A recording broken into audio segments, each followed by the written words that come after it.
Home early from a business trip, I pushed open the door and found my best friend and my husband in bed together. My husband, who used to struggle in bed and barely lasted 3 seconds, was now on top of my best friend like a wild animal. I sneered, pulling out my phone to record a video. Then I packaged it up and sent it to my best friend's husband. And I added a message. Your wife's a real miracle worker, huh? She can even cure a man's ED. Honey, you're recovering pretty fast, aren't you? I leaned against the doorframe, my voice light and airy. The two on the bed froze instantly. My husband, Dylan, stared at me like he'd seen a ghost, stammering, unable to form a single word. My dear best friend, Chloe Davis, reacted quickly, scrambling for the duvet and wrapping it around herself. Audrey, don't rush to explain. I pulled out my phone. Let me snap a pic first. This is the first time in 3 years of marriage I've seen my husband this energetic. Dylan snapped back to reality and lunged at me to grab my phone. He ripped off the covers, and I was almost blinded by the sight. Whoa there, honey. Easy now. Why so worked up? I took a step back. Oh, right. I guess I haven't. After all, you've been saving yourself for my best friend for the past 3 years. Chloe's cheeks flushed crimson. Audrey, let me explain. It's not what you think. I smiled sweetly at her. Explain what? You sacrificed yourself to help cure my husband's ED.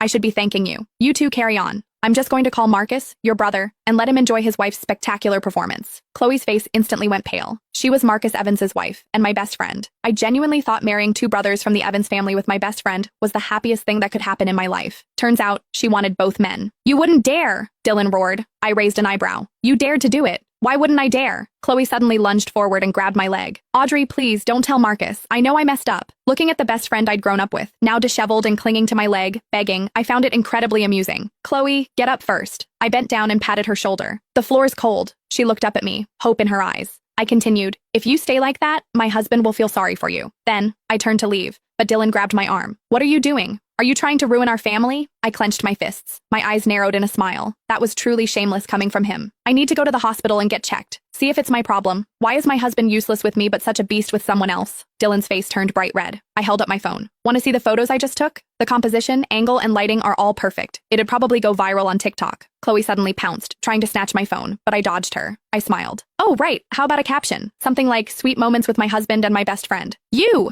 Chloe trembled with rage. Just then, my phone rang. It was Marcus. I put it on speaker. Hey, Marcus. I'm downstairs. What's the apartment number? Marcus's deep voice came through. Chloe's pupils constricted, and her body visibly trembled. Footsteps echoed from outside the door. I leisurely leaned back in the chair, pulled out my phone, and started recording. Marcus pushed the door open, his face expressionless as he scanned the room. His gaze swept past a disheveled Chloe, finally settling on his utterly bewildered younger brother, Marcus. Dylan called out, his voice trembling like a leaf. Marcus didn't speak. He just turned to me. Recording? I paused, then quickly nodded. Yep, recording. Chloe crumpled to the floor, tears streaming down her face. Marcus, it's not what you think. Shut up. Just 2 simple words, but Chloe gasped as if her throat was choked, unable to utter another sound. I sat in the chair, watching the scene, a strange sense of unreality washing over me.